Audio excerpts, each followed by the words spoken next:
আপনার শিশুটি কেন কাঁদছে, কি বলতে চাইছে তা কি সবসময় বুঝতে পারেন? আজ আমরা জানব শিশুর কান্না ও শরীরের ভাষার গোপন রহস্য।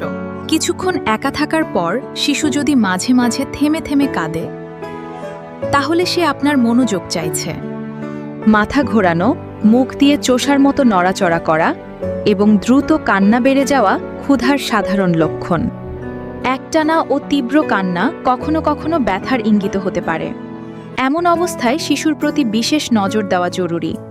গ্যাস বা পেটের অস্বস্তির কারণে শিশুর কান্নার সঙ্গে অস্থিরতা ও গুঙানোর শব্দও দেখা যেতে পারে।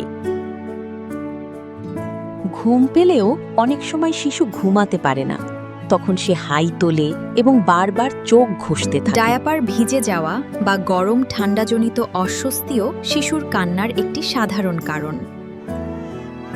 সবকিছু ঠিক থাকার পরও শিশু কাঁদতে পারে।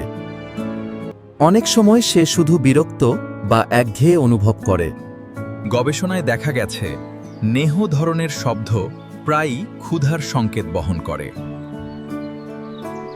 এহ ঢেকুরের, ওহ ঘুমের এবং হেহ অস্বস্তির ইঙ্গিত দিতে পারে। পিঠ বাঁকানো কখনো গ্যাস, কখনো ক্লান্তি, আবার কখনো অন্য কোনো অস্বস্তির লক্ষণ হতে পারে। মাথা ঘোরানো অনেক সময় শিশুর নিজেকে শান্ত করার একটি স্বাভাবিক উপায়। কান ধরা বেশিরভাগ সময় স্বাভাবিক আচরণ। এর মাধ্যমে শিশু নিজের শরীরকে চিনতে শেখে। শক্তমুষ্টি ক্ষুধার লক্ষণ হতে পারে, আর পা ভাঁজ করে তোলা পেটের অস্বস্তির ইঙ্গিত দিতে পারে।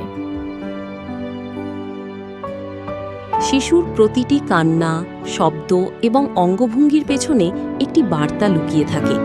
তাকে বুঝুন, তার সঙ্গে কথা বলুন, আর তার সুন্দর বেড়ে ওঠার সঙ্গী হয়ে উঠুন।